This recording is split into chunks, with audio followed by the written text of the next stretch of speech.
ogaasow dhagaaga ifur ogaas sakraan ogaas biir ogaaska biirka cabaan sheegaya ciisaan matalaada haya dhiladii ku dhasho wasa dhagaaga fur diiriid abaanaga iskale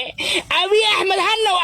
hana daayo raaligelin ha bixiyo abiy axmed siilkii hooyadii buu abiy axmed raaligelinta ka bixinaya dhiladii idin dhashay ee ciisaa cawaanka ahaa ee midguhu dhalay ee qurunka ee qashinka tiimba was waraama nafaleedi diiriid abe waxa iskale orama iskale diiriid abe orama iskale dhiladii idin dhashay ee midgaanta ahayd ee shurushulka ahayd ee ogaaskiin xukumaya biirta cabayayba was bahdilaad xun ayaa loo geysay ugaaska guud ee beelaha ciise ugaas mustafe haddaba maxayse tahay bahdilaadan intaa la eg oo xitaa lagu tilmaamay ugaaska qof isticmaala waxyaalaha maanka duuriya iyo sidoo kale shakhsi ku suntan dhibaateynta iyo barakicinta bulshada iyo sidoo kale deegaamaysiga deegaano uusan isagu lahayn iyo falcelin xoog leh oo kaga kulmay ra-iisul wasaaraha etoobiya abiy axmed iyo sidoo kale madaxweynaha somalilan cabdiraxmaan ciro aflagaadada yeese tahay cidda geysatay maxaase loogu geystay ugaaska maxaa sababay in bahdilaad noocana loo geysto ugaaska guud ee beelaha ciise ugaas mustafe soo dhawow daawaday haddaan nagu cusub tahay nagu soo biir laigrey sheergarey muuqaalka asxaabtaada sii gaarsii mahadsanid aynu gudagalno ugaaska guud ee beelaha ciise ugaas mustafe ayaa loo geystay bahdilaad aad u xoogan taas oo lagu sheegay ugaaska in xitaa uu isticmaalo waxyaalaha maanka dooriya iyadoo ugaaska lagu eedeeyey inuu yahay qof ka shaqeeya markasta dhibaateynta ee bulshada ee wadadegta ee somalilan iyo sidoo kale qof ka soo horjeeda horumarka ay gaaraan ee shacabka ee deegaanada ee somalilan isagoona horey loogu sheegay isaga iyo reerkiisa inay yihiin dagaal oogayaal bahdilaadan ayaa loo geystay ugaaska waana tiro dhowr jeer ayay maraysaa oo loo gafo ugaaska guud ee beelaha ciise oo lagu eedeynayo inuu yahay qof dagaal ooga ah ama warlord wax loo yaqaano iyo sidoo kale qof ka shaqaynaya burburka madaxtinimadana somalilan ka soo horjeeda iyo sidoo kale etoobiya oo kala kulmay cawaaqib xumo maxayse tahay cawaaqib xumadaasi ee uu kala kulmay ra-iisul wasaaraha etoobiya abiy axmed ee ku saabsan dirdhawa cidda iskale iyo sidoo kale cidda sida tooska ee lahaashiyaha dhulkaasi u maamulaysa maamulada dhulka iyo sidoo kale zaylac iyo dhulalka kale oo ay la wada dego maxayse tahay arrimaha ku saabsan ee lagu haysto ugaaska ee loogu dhegan yahay iyo maxaa keenay in ugaaska guud ee beelaha ciise uu ka hadlo dirdhawa iyo sidoo kale deegaanada kale reeraha ciisaha ay wada degaan iyo sidoo kale xiisad culus oo ka taagan oo lasoo tabinayo in ugaaska guud beelaha ciise ay dulhareereysan yihiin ciidamo oo ka markhaata kuwa etoobiya kadib markii khilaaf xoogan oo soo kala dhexgalay labada dhinac soo dhow ugaaska guud ee beelaha ciise ayaa lasoo tabinayaa in gurigiisa ay ku hareereysan yihiin gawaari gaadiid dagaal kuwaasoo doonaya in mar ay qaadaan tallaabo ay ka qaadaan ugaaska guud ee beelaha ciise kadib markii si xoogle ay u faaftay fariimo iyo sidoo kale waxyaalo lagu sheegay in reeraha ciise ay naceeb ay ku muujinayaan oo ay u muujinayaan reeraha kale ee dega ee somalilan iyagoona lagu eedeeyay inay ka shaqaynayaan dhibaateynta ee bulshada iyo dadka deegaanka haddaba gawaari cabdibilyaala oo la sheegay nooc cabdibilaha loo yaqaano ee gabaarada oo saaran qoryaha loo yaqaano gaandhiriga ayaa lasoo tabinayaa inay ku hareereysan yihiin guriga uu degan yahay ugaaska guud ee beelaha ciise ra-iisul wasaaraha etoobiya abiy axmed ayaa soo farigeliyey arrinkan iyadoona lasoo tabinayo inuu si aada ugu xumaaday abiy axmed isagoona sidoo kale eedeyn culus oo u jeediyey ugaaska guud ee beelaha ciise arrinka ku saabsan diridhawa iyadoona laga cabsi qabo in dagaal uu ka qarxo diridhawe ay sababto sidoo kalena lagu eedeeyey ugaaska beelaha ciise inuu yahay qofka ka dambeyn doono ee dagaalkaas ee halkaa ka huri doono iyo dhaqdhaqaaqyo culus oo halkaa ay ka socdaan ciidamada ugu badnaa ayaa la sheegay in halkaa lagu arkay oo wata dabaabaad culus qoryo nooca loo yaqaano AK47ka iyo qoryaha RPG-ga ayaa la sheegay inay ku hareereysan yihiin guriga ugaaska guud oo beelaha ciise ayaa la sheegay inay gurigiisa ay dul joogaan dhinaca kalena waxaa la soo tabinayaa in reeraha Samaroon ay war ka soo saareen arinta in la weeraro guriga ugaaska iyagoona ay sheegeen in ugaaska uu markii horeba uu budnaa in laga qaado tallaabo cad. dhinaca kalena waxaa la sheegayaa in Somaliland ay ugaaska ugu dacwootay ra'iisul wasaaraha Itoobiya Abiy Ahmed kadib markii ay ku eedeeyeen inuu doonayo kala qaybinta ee Somaliland, iyadoona la sheegay Itoobiya oo ilaalinaysa saaxiibtinimada ka adag ee kala dhaxayso ee Somaliland iyo sidoo kale xiriirkii muddooyinkii u dambeeyey ee dhexmara ee labada dhinac ayaa la soo tabinayay inay qaaday tallaabo cad ay looga hortagi doono ugaaska guud ee beelaha ciise iyo qorshayaashiisa. dhaqdhaqaaqyo culus ayaa halkaa ka socda iyadoo ciidamada ay dul joogaan ee guriga ugaaska. waxaa la soo tabinayaa in ugaaska iyo sidoo kale ciidamo uu wato ay ku jiraan gudaha guriga ugaaska beelaha ciise uu kaga degan yahay Dirdhawe, iyadoona la sheegayo in ciidamada ay sheegeen inaysan marnaba ogoleen in ugaaskooda tallaabo laga qaado ama la xiro ama sidoo kale la bahdilo. waxayse sheegeen inay diyaar u yihiin iyaguna inay ku dul dhintaan ee ugaaskooda. dhinaca kalena beelaha ee dega ee galbeedka Somaliland ee ciisaha ayaa soo hadlay iyagoona sheegay in haddii ugaaska laga qaado tallaabo cad ay tahay bahdilaadii ugu dambeysay, iyagoona ay sheegeen inaysan marnaba ogolaan doonin in ugaaska loo qaado ee dhankiisa ee tallaabo. waxayse carabka ay ku adkeeyeen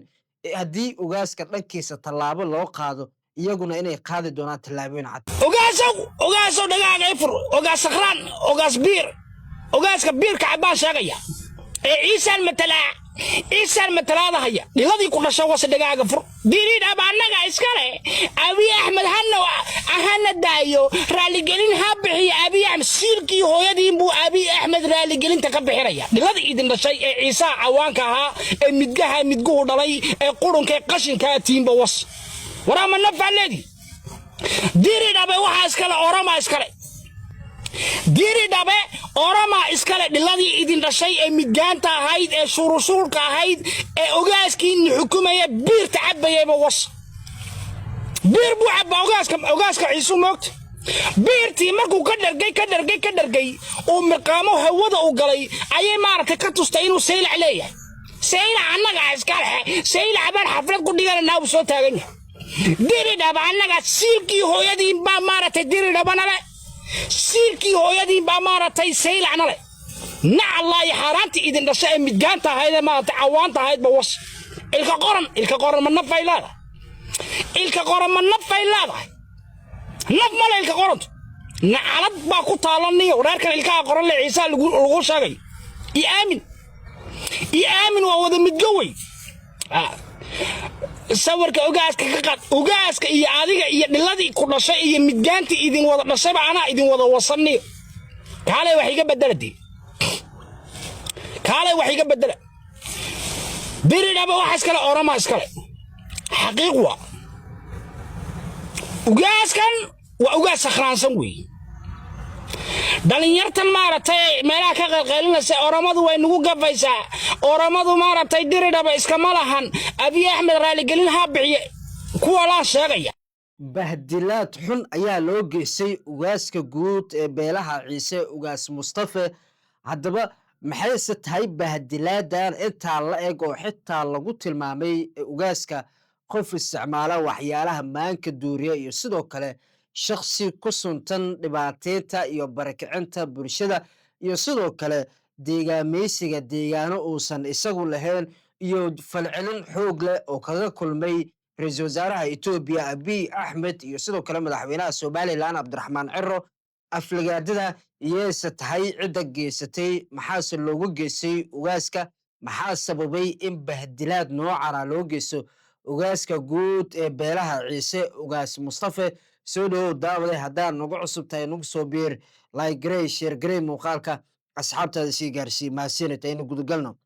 ugaaska guud ee beelaha ciise ugaas Mustafa ayaa loo geysay bahdilaad aad u xoogan taas oo lagu sheegay ugaaska in xitaa uu isticmaalo waxyaalaha maanka dooriya iyadoo ugaaska lagu eedeeyey inuu yahay qof ka shaqeeya markasta dhibaateynta ee bulshada ee wada degta ee Somaliland iyo sidoo kale qof ka soo horjeeda horumarka ay gaaraan ee shacabka ee deegaanada ee Somaliland isagoona horey loogu sheegay isaga iyo reerkiisa inay yihiin dagaal oogayaal. Bahdilaadan ayaa loo geystay ugaaska, waana tiro dhowr jeer ayay maraysaa oo loo gafo ugaaska guud ee beelaha ciise oo lagu eedeynayo inuu yahay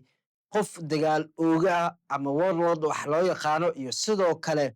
qof ka shaqaynaya burburka madaxtinimadana somalilan ka soo horjeeda, iyo sidoo kale etoobiya oo kala kulmay cawaaqib xumo. maxayse tahay cawaaqib xumadaasi ee uu kala kulmay ra-iisul wasaaraha etoobiya abiy axmed ee ku saabsan dirdhawa cidda iskale, iyo sidoo kale cidda sida tooska ee lahaashiyaha dhulkaasi u maamulaysa maamulada dhulka, iyo sidoo kale zaylac iyo dhulalka kale oo ay la wada dego. maxayse tahay arrimaha ku saabsan ee lagu haysto ugaaska ee loogu dhegan yahay, iyo maxaa keenay in ugaaska guud ee beelaha ciise uu ka hadlo dirdhawa iyo sidoo kale deegaanada kale reeraha ciisaha ay wada degaan, iyo sidoo kale xiisad culus oo ka taagan oo lasoo tabinayo in ugaaska guud beelaha ciise ay dul hareereysan yihiin ciidamo oo ka amar qaata kuwa etoobiya kadib markii khilaaf xoogan oo soo kala dhexgalay labada dhinac. soo dhow ugaaska guud ee beelaha ciise ayaa lasoo tabinayaa in gurigiisa ay ku hareereysan yihiin gawaari gaadiid dagaal, kuwaasoo doonaya in mar ay qaadaan tallaabo ay ka qaadaan ugaaska guud ee beelaha ciise kadib markii si xoogle ay u faaftay fariimo iyo sidoo kale waxyaalo lagu sheegay in reeraha ciise ay naceeb ay ku muujinayaan oo ay u muujinayaan reeraha kale ee dega ee somalilan, iyagoona lagu eedeeyay inay ka shaqaynayaan dhibaateynta ee bulshada iyo dadka deegaanka. haddaba gawaari cabdibilyaala oo la sheegay nooc cabdibilaha loo yaqaano ee gabaarada oo saaran qoryaha loo yaqaano gaandhiriga ayaa lasoo tabinayaa inay ku hareereysan yihiin guriga uu degan yahay ugaaska guud ee beelaha ciise. ra-iisul wasaaraha etoobiya abiy axmed ayaa soo farageliyey arrinkan, iyadoona lasoo tabinayo inuu si aada ugu xumaaday abiy axmed, isagoona sidoo kale eedeyn culus oo u jeediyey ugaaska guud ee beelaha ciise arrinka ku saabsan dirdhawa, iyadoona laga cabsi qabo in dagaal uu ka qarxo dirdhawe ay sababto. sidoo kalena lagu eedeeyey ugaaska beelaha ciise inuu yahay qofka ka dambeyn doono ee dagaalkaas ee halkaa ka huri doono, iyo dhaqdhaqaaqyo culus oo halkaa ay ka socdaan.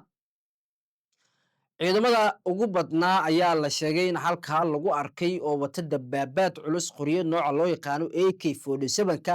iyo qoryaha RPG-ga ayaa la sheegay inay ku hareereysan yihiin guriga ugaaska guud oo beelaha ciise. ayaa la sheegay inay gurigiisa ay duul joogaan. dhinaca kalena waxaa la soo tabinayaa in reeraha samaroon ay war ka soo saareen arrinta in la weeraro guriga ugaaska, iyagoona ay sheegeen in ugaaska uu markii horeba uu budnaa in laga qaado tallaabo cad. dhinaca kalena waxaa la sheegayaa in somalilan ay ugaaska ugu dacwootay ra-iisul wasaaraha etoobiya abiy axmed kadib markii ay ku eedeeyeen inuu doonayo kala qaybinta ee somalilan, iyadoona la sheegay etoobiya oo ilaalinaysa saaxiibtinimada adag ee kala dhexeyso ee somalilan iyo sidoo kale xiriirkii muddooyinkii u dambeeyey ee dhexmara ee labada dhinac ayaa lasoo tabinayay inay qaaday tallaabo cad ay looga hortagi doono ugaaska guud ee beelaha ciise iyo qorshayaashiisa. dhaqdhaqaaqi culus ayaa halkaa ka socda, iyadoo ciidamada ay dul joogaan ee guriga ugaaska. waxaa lasoo tabinayaa in ugaaska iyo sidoo kale ciidamo uu wato ay ku jiraan gudaha guriga ugaaska beelaha ciise uu kaga degan yahay dirdhawe, iyadoona la sheegayo in ciidamada ay sheegeen inaysan marnaba ogoleen in ugaaskooda tallaabo laga qaado ama la xiro ama sidoo kale la bahdilo. waxayse sheegeen inay diyaar u yihiin iyaguna inay ku dul dhintaan ee ugaaskooda. dhinaca kalena beelaha ee dega ee galbeedka somalilan ee ciisaha ayaa soo hadlay, iyagoona sheegay in haddii ugaaska laga qaado tallaabo cad ay tahay bahdilaadii ugu dambeysay, iyagoona ay sheegeen inaysan marnaba ogolaan doonin in ugaaska loo qaado ee dhankiisa ee tallaabo. waxayse carabka ay ku adkeeyeen haddii ugaaska dhankiisa tallaabo loo qaado iyaguna inay qaadi doonaan tallaabooyin cad.